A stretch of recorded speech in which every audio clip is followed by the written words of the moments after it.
పిల్లలకు పెద్దలకు ఆ తోటి వారందరికీ 77 గణతంత్ర శుభాకాంక్షలు తెలియజేస్తున్నాను. స్వతంత్రము వచ్చి మనకు చాలా సంవత్సరాలు అయింది. స్వతంత్రము తర్వాత మనకు గణతంత్రం అనేది జరుపుకుంటున్నాము. ఈ స్వతంత్రానికి గణతంత్రానికి తేడా ఏమిటంటే, స్వతంత్రం అంటే మనకు బ్రిటిష్ వారి నుంచి బానిసత్వం నుంచి మనం విముక్తి పొందినాము. బానిసత్వం అంటారంటే ఆ రోజు నాకు తెలిసినంత వరకు బానిసత్వము మన షాబాద్ లో కర్ణం పంతులు వాళ్ళ దృష్టిలో నేను చూశాను.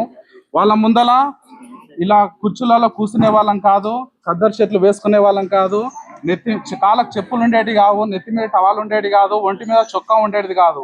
అది బానిసత్వం. అటువంటి బానిసత్వం నుంచి మనము విముక్తి పొంది మనము ఈ రోజు కుర్చీలో కూర్చుంటున్నాము, కాళ్ళకు చెప్పులు వేసుకుంటున్నాము, ఖద్దరు చెట్టు మనం వేసుకుంటున్నాం అంటే మనకు గణతంత్రం దినోత్సవం బాబాసాహెబ్ రాసిన అంబేద్కర్ వల్లనే మనము ఈరోజు ఇవన్నీ పొందుకోగలుగుతున్నాము.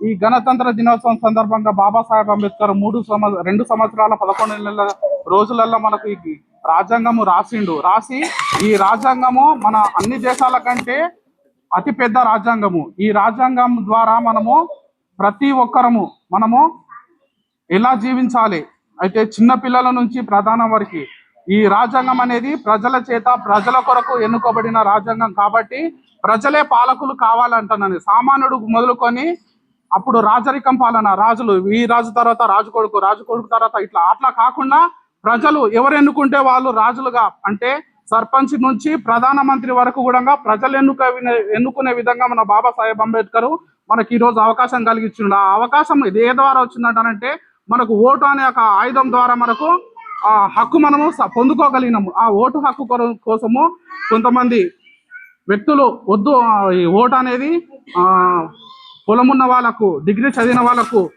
పన్ను కట్టే వాళ్ళు మాత్రమే ఈ ఓటు హక్కు ఇవ్వాలంటానని కొంతమంది అన్నారు. కానీ బాబాసాహెబ్ అంబేద్కర్ 18 సంవత్సరాలు నిండిన ప్రతి పౌరునికి ఓటు హక్కు కల్పించిండు. కాబట్టి ఈ రోజు అదే ఓటు హక్కు ద్వారా మన పాలక వర్గాన్ని ఎన్నుకున్నాము.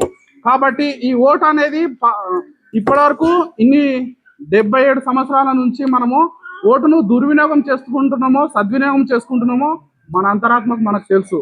ఆ రోజు నుంచి బాబాసాహెబ్ అనుకున్న ఉద్దేశం ఏంటంటే ఓటుకు నోటు కావద్దంటని అనుకున్నాడు. కానీ ఇప్పటి వరకు అదే జరుగుతుంది. కానీ మారాల్సింది ప్రభుత్వాలు కాదు. ఆ ప్రభుత్వం మారితే మనకు మేలు జరుగుతుంది, ఈ ప్రభుత్వం మారితే మనకు మేలు జరుగుతుంది అనేది కాదు. మారాల్సింది ప్రజలు ఎప్పుడు మారుతారో అప్పుడు మాత్రమే మనకు నిజమైన స్వతంత్రం వచ్చి మనం స్వతంత్రులుగా జీవిస్తాము.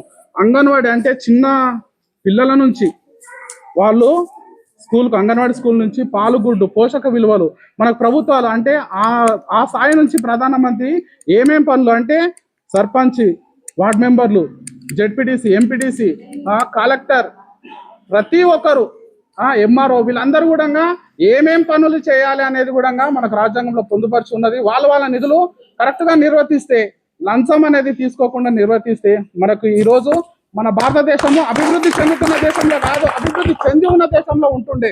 కాబట్టి దాన్ని నిర్మూలించాలంటారంటే మనకు యువకులు, మనకు వార్డ్ మెంబర్లు అయినరు. మన ఊరిలో ఏ అన్యాయం జరిగినా అది వార్డ్ మెంబర్దైనా సర్పంచ్దైనా న్యాయమే గెలవాలి.